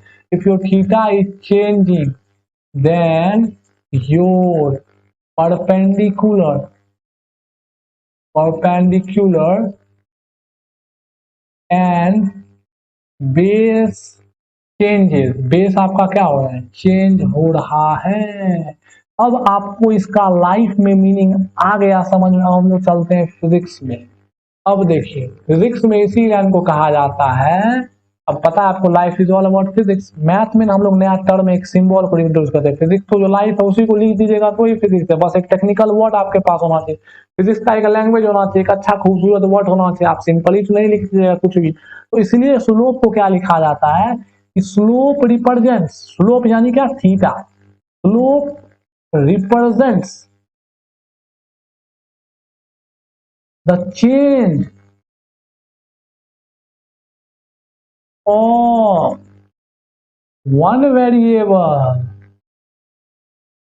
वन वेरिएबल, वो वेरिएबल कुछ भी हो सकता है, y हो सकता है, x हो सकता है, t हो सकता है, u हो सकता है, v हो सकता है, a हो सकता है, डॉट डॉट डॉट कुछ भी।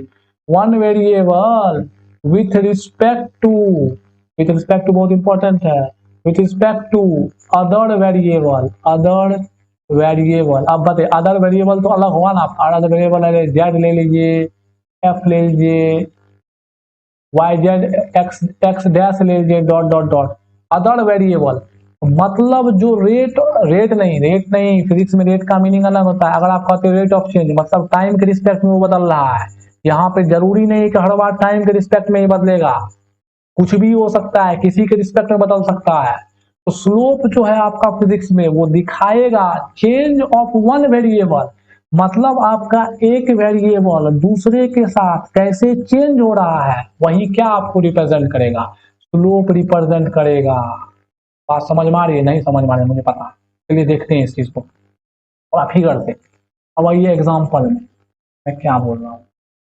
मैं ये बोल रहा हूँ अगर मैं एक सवाल आपको ड्रॉ करूँ, मान लेते हैं कि ये आपका y है, ये आपका है, ये y हो गया, ये x हो गया।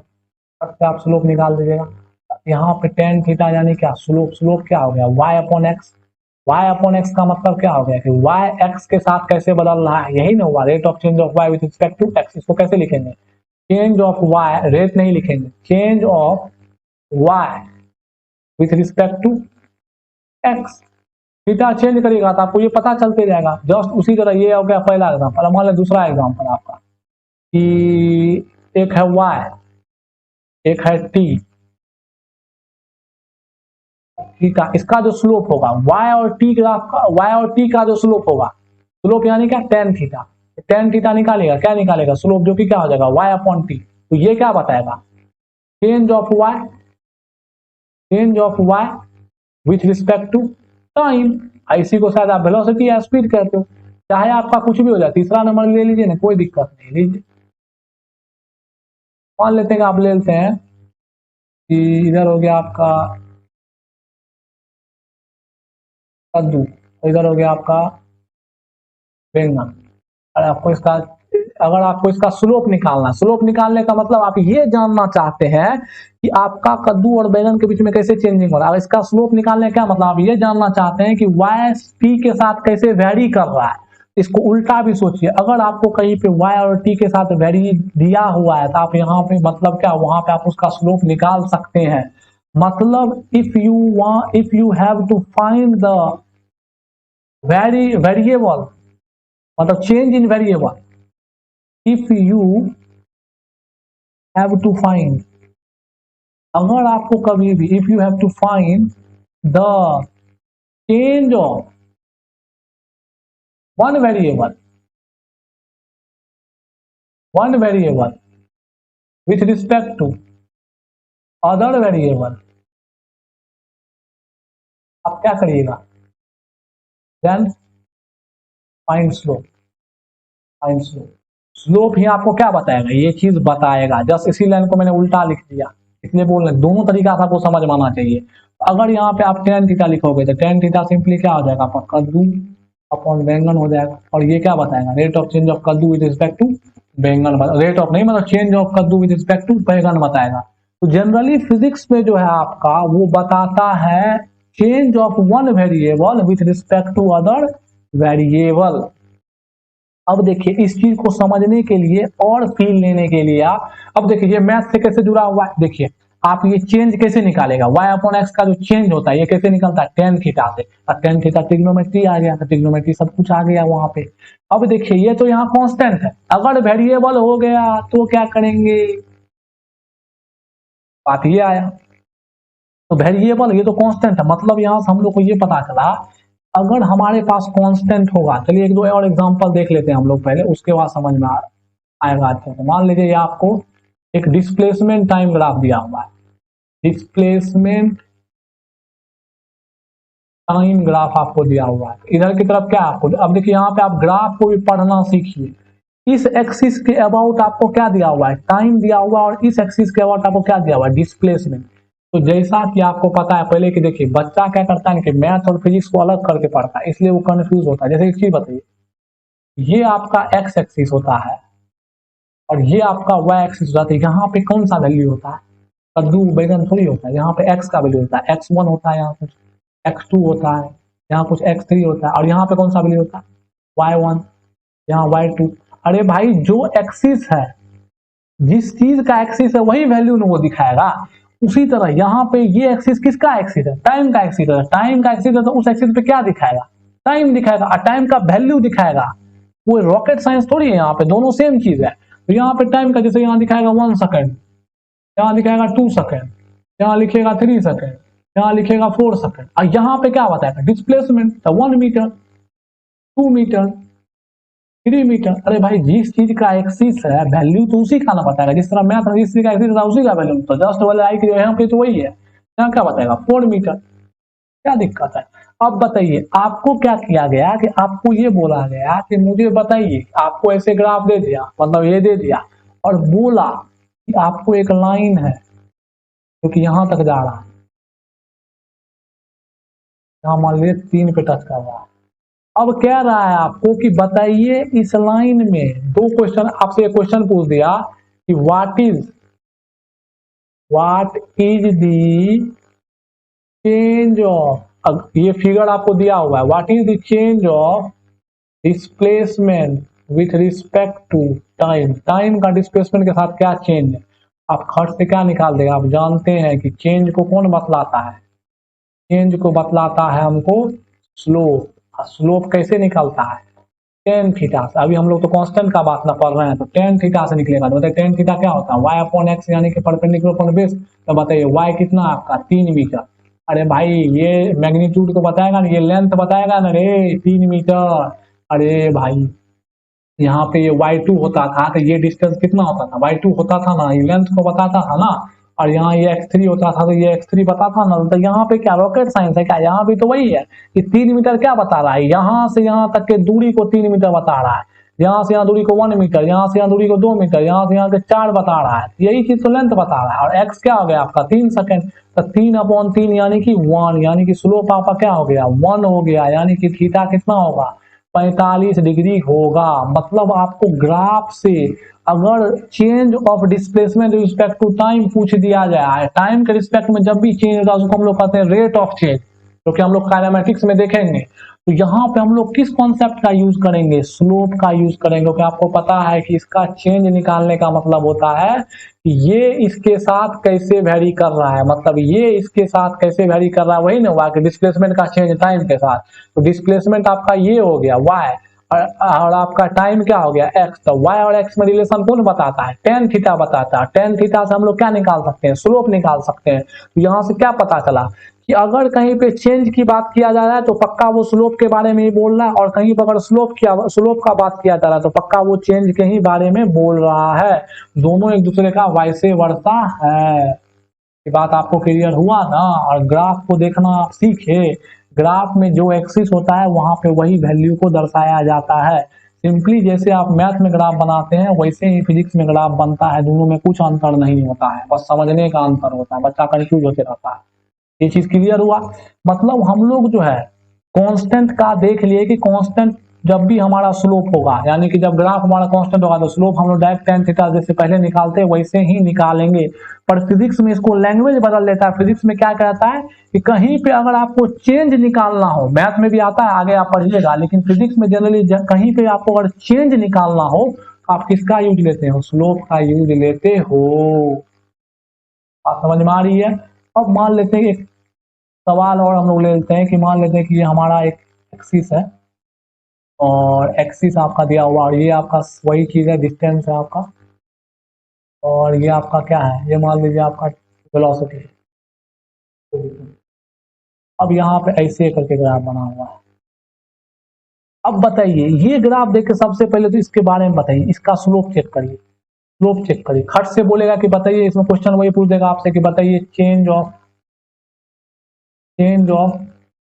ही विद रिस्पेक्ट टू, या वर्सेज भी लिख देगा, यहाँ पे वर्सेज लिख देगा। वर्सेज का मतलब है तो जैसे ये क्या है, ये y वर्सेज x का ग्राफ है, उसी तरह ये क्या है डिस्प्लेसमेंट वर्सेज टाइम का ग्राफ, उसी तरह ये क्या है डिस्टेंस वर्सेज वेलोसिटी का ग्राफ है। तो इसको समझ के चलिए, ठीक ना। वर्सेज भी बोल सकता है, वेलोसिटी।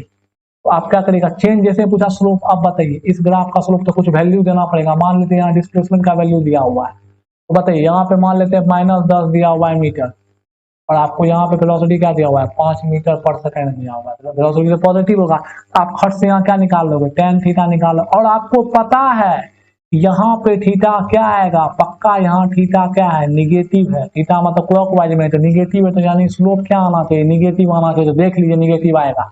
ये बताइए आपका क्या हो गया, ये हो गया आपका y। अब y का आप मैग्नीट्यूड नहीं लिखिएगा यहाँ पे, क्योंकि आपको थीटा को फाइंड ना करना है।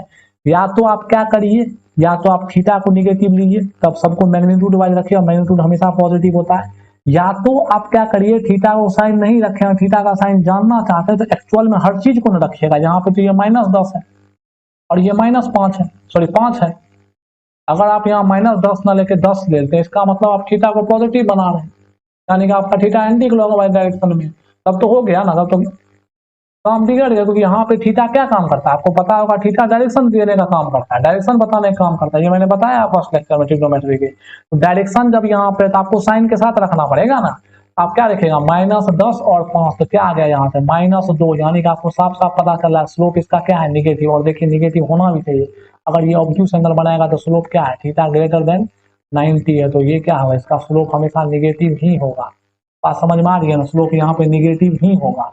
तो हम लोगों ने निगेटिव मतलब एक ऐसा लाइन के बारे में, ऐसे रोड के बारे में भी देख लिया, ऐसे रोड के बारे में भी देख लिया, मतलब हम लोग कांस्टेंट के बारे में जान चुके हैं। अब चलिए हम लोग वेरिएबल के बारे में जानते हैं। अब हम लोग जानते हैं वेरिएबल स्लोप के बारे में। वेरिएबल स्लोप के बारे में, इसमें हम लोगों ने किसके बारे में जाना देख लेते हैं। ये आपका क्या था, क्या मैंने भी यहाँ लिखना ही भूल गया, कांस्टेंट स्लोप के बारे में ये था। कांस्टेंट में ऊपर भी और नीचे भी, सब आप समझ चुके हैं। अब हम लोग देख रहे हैं वेरिएबल के बारे में। तो वेरिएबल स्लोप का मतलब क्या, बस वही कि कर्व आ गया। अब आपका कर्व आ गया, कर्व आ गया, कर्व मतलब क्या, we introduce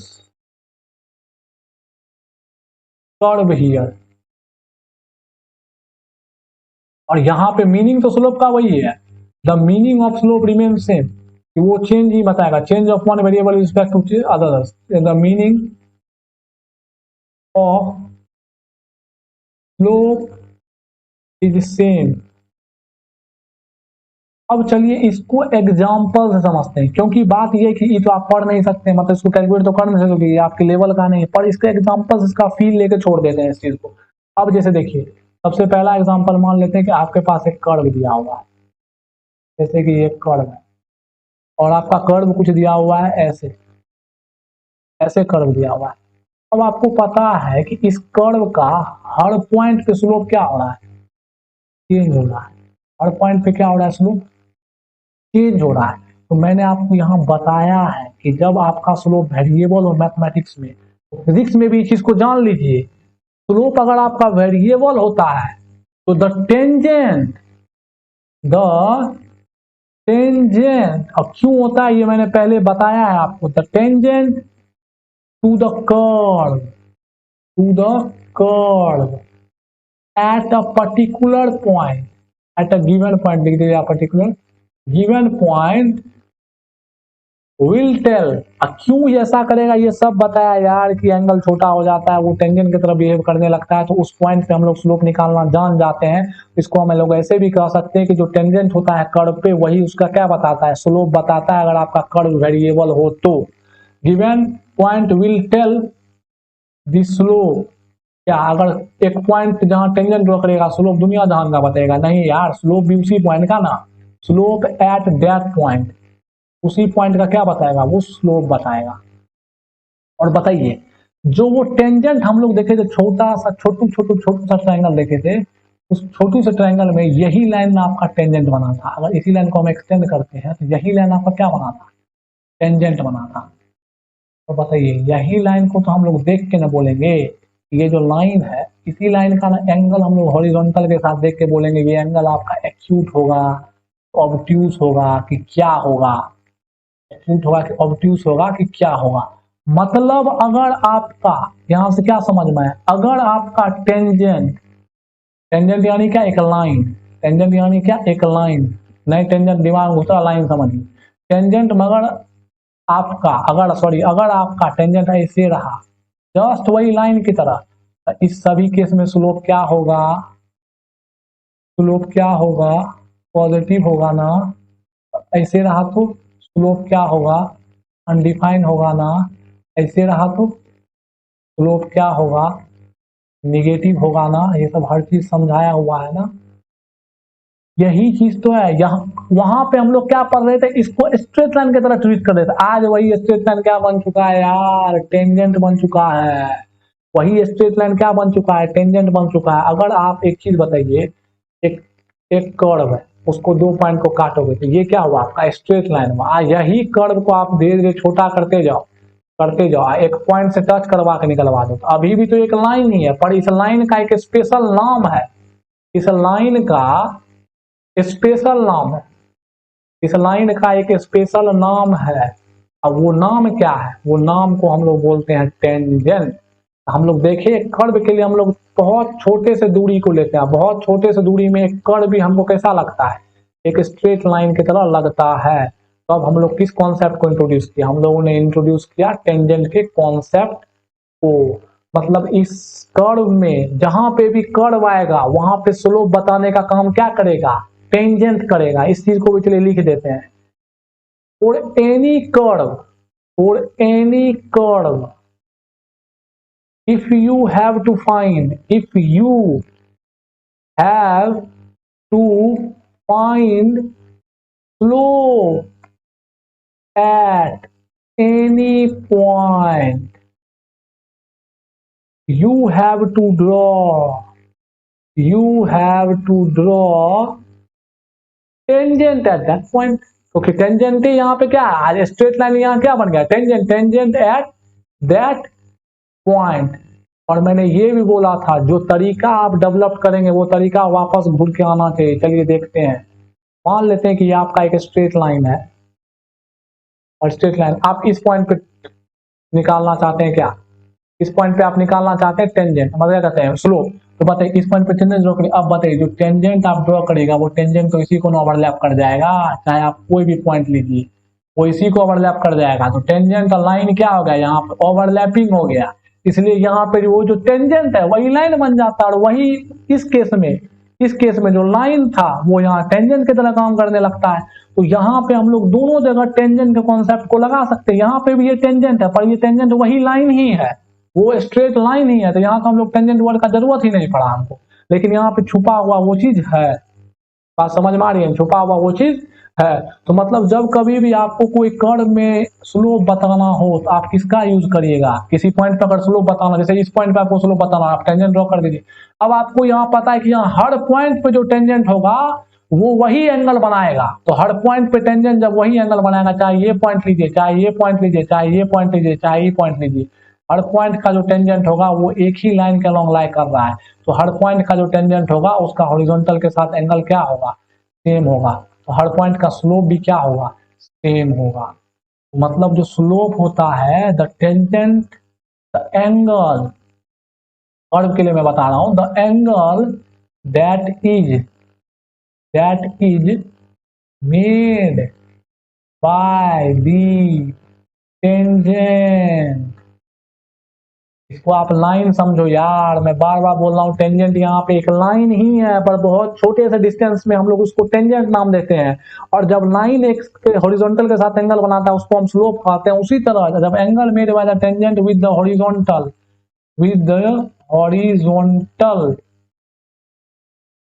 will give its slope, का क्या देगा, स्लोप देगा, यानी कि tan थीटा देगा। और जब ये वही स्ट्रेट लाइन है तो जितना रूल आप स्ट्रेट लाइन में पढ़े हो कि पॉजिटिव होगा निगेटिव होगा सब यहाँ लागू हो जाएगा। ऐसा होगा तो निगेटिव होगा, ऐसा होगा तो पॉजिटिव होगा, ऐसा होगा तो इन्फिनिट होगा, और अगर ऐसा हो गया तो स्लोप क्या हो गया, जीरो हो गया। अब चलिए इस फिगर पे थोड़ा सा ध्यान से गौर फरमा के देखते हैं। अब देखिए, अब अगर हम लोग इस पॉइंट पे लिखना चाहे स्लोप को, तो इस पॉइंट पे जो कर्व है तो टेंजेंट ड्रॉ कर देंगे, खट से इस पॉइंट पे क्या करेंगे, टेंजेंट ड्रॉ कर देंगे। अगर आप यहाँ पे टेंजेंट ड्रॉ करेगा तो आप देख सकते हैं हल्का फल्का ये क्या कर रहा है 90, मतलब यहाँ पे टेंजेंट क्या हो रहा है, डिफाइन नहीं हो रहा है। अब मान लेते हैं कि ये आपको दिया हुआ है कि डिस्प्लेसमेंट वर्सेस टाइम का ग्राफ है, कोई दिक्कत नहीं, एक कर्व दे बना के दे दिया, मतलब ऐसा कर्व है। अब इस पॉइंट पर अब आपको ये पूछा जा रहा है कि बताइए, यहाँ पे क्वेश्चन देखिए पहले आप, यहाँ क्वेश्चन पूछा जा रहा है कि बताइए कि द वेलोसिटी इंक्रीजेज और नॉट, थोड़ी वेलोसिटी है, वेलोसिटी वर्ड को हटाइए, मतलब बताइए कि the rate of the change, यहाँ पर लोग रेट यूज कर सकते हैं क्योंकि रेट किसके लिए आता है, रेट आता है विथ रिस्पेक्ट टू टाइम, छुपा हुआ आता है यहाँ पे। The rate of change of displacement अगर कोई पूछेगा आपको, तो आपको पता है कि जब भी चेंज का बात आता है तो किसकी चर्चा करेंगे हम लोग, स्लोप की चर्चा करेंगे। अगर कह रहा है कि rate of change of displacement जो है पूछ रहा है कि इंक्रीजिंग है या डिक्रीजिंग, इंक्रीजिंग या डिक्रीजिंग, तो बताइए इसका मतलब हम लोग किसको चेक करेंगे, स्लोप को चेक करेंगे। अगर आपका स्लोप इंक्रीजिंग होगा तो रेट भी क्या होगा, इंक्रीजिंग होगा। और स्लोप कब इंक्रीजिंग होगा, आपका स्लोप तब इंक्रीजिंग होगा जब आपका थीटा इंक्रीजिंग होगा।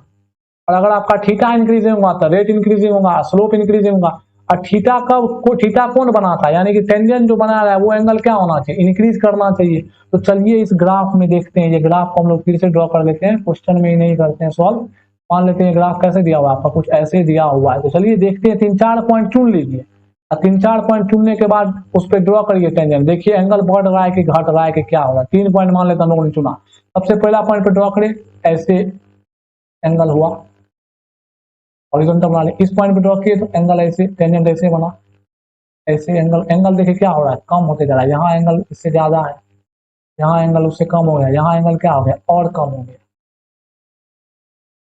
मतलब यहाँ पे क्या हम समझ रहे हैं, थीटा क्या कर रहा है, डिक्रीज कर रहा है। अगर थीटा डिक्रीज कर रहा है यानी क्या, स्लोप आपका डिक्रीजिंग है। अगर आपका स्लोप डिक्रीजिंग है मतलब क्या, चेंज आपका क्या हो रहा है, डिक्रीज कर रहा है। चेंज आपका क्या हो रहा है, स्लो हो रहा है, यानी कि डिक्रीज कर रहा है। अगर आपका थीटा इंक्रीजिंग होगा, स्लोप इंक्रीजिंग होगा, स्लोप इंक्रीजिंग होगा तो rate of change of increasing होगा। हर चीज इंक्रीजिंग होगा स्लोप के केस में। ये ग्राफ के बारे में आपको आई होप नॉलेज मिल गया होगा। बातों को ध्यान में रखिए। आई होप आपको सब कॉन्सेप्ट, वेरिएबल का कॉन्सेप्ट समझ में आ गया होगा, पर इसको सॉल्व कैसे करना है वो हायर लेवल पे, और हायर लेवल पे हम लोग इस चीज को देखेंगे। आपको ये नहीं पढ़ना है। तो अब आपका स्लोप का भी कॉन्सेप्ट पूरी तरह से कंप्लीट होता है। अब हम लोग अपने आगे लेक्चर में एक नया टॉपिक बेसिक मैथ्स का स्टार्ट करेंगे जो कि है वेक्टर। तो थैंक यू वेरी मच।